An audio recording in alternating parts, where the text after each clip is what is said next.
Alhamdulillah, MUIS telah melantik Jalaluddin Travel dan Services Private Limited sebagai agensi haji Singapura dan meluluskan pakej haji kami bagi tahun 1447 Hijrah iaitu 2026. Di Jalaluddin Travel, kami mengutamakan bimbingan yang terperinci dan keselesaan serta keselamatan jemaah kami. Kami menawarkan 3 pakej haji yang berbeza mengikut kesesuaian dan tempoh cuti jemaah.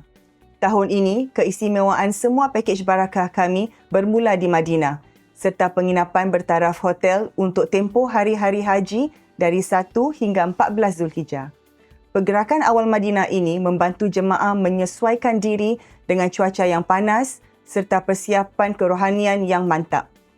Dari 1 hingga 14 Zulhijjah, jemaah kami bakal menginap di Spark by Hilton.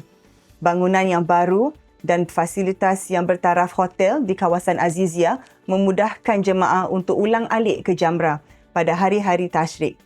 Dengan kelengkapan seperti musola yang selesa, tempat makan yang luas, bilik yang bersih dan tilam berjenama Hilton. Beza ketiga pakej ini adalah jumlah hari dan penginapan di Madinah. Barakah 1, pakej 25 hari adalah pakej praktikal di mana jemaah menginap di Lidah Munakarim Madinah sebelum ke Mekah. Barakah 2, pakej 29 hari adalah pakej terpanjang kami. Ini khas untuk jemaah yang mempunyai tempoh cuti yang panjang dan ingin meluangkan lebih masa di Madinah dan Mekah.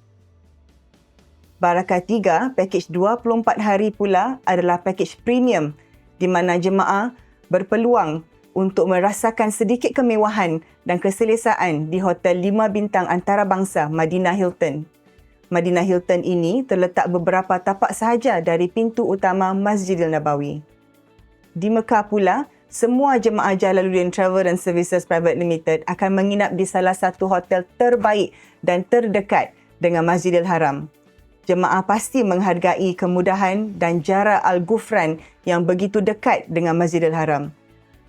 Tanpa sekatan jalan ketika menuju ke masjid dan jarak berjalan yang singkat untuk kembali ke hotel selepas sa'i, Al-Ghufran benar-benar sebuah pilihan yang amat bernilai.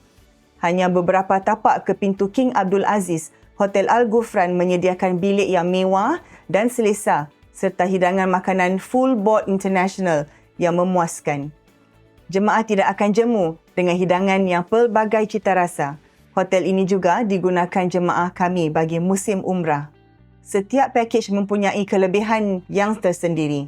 Kami menjemput anda ke rumah terbuka kami dari 1 hingga 7 Disember di Pejabat Jalaluddin Travel untuk dapatkan harga istimewa. Kaki tangan dan para pegawai kami yang berpengalaman sedia menjawab kemusykilan dan kerisauan anda.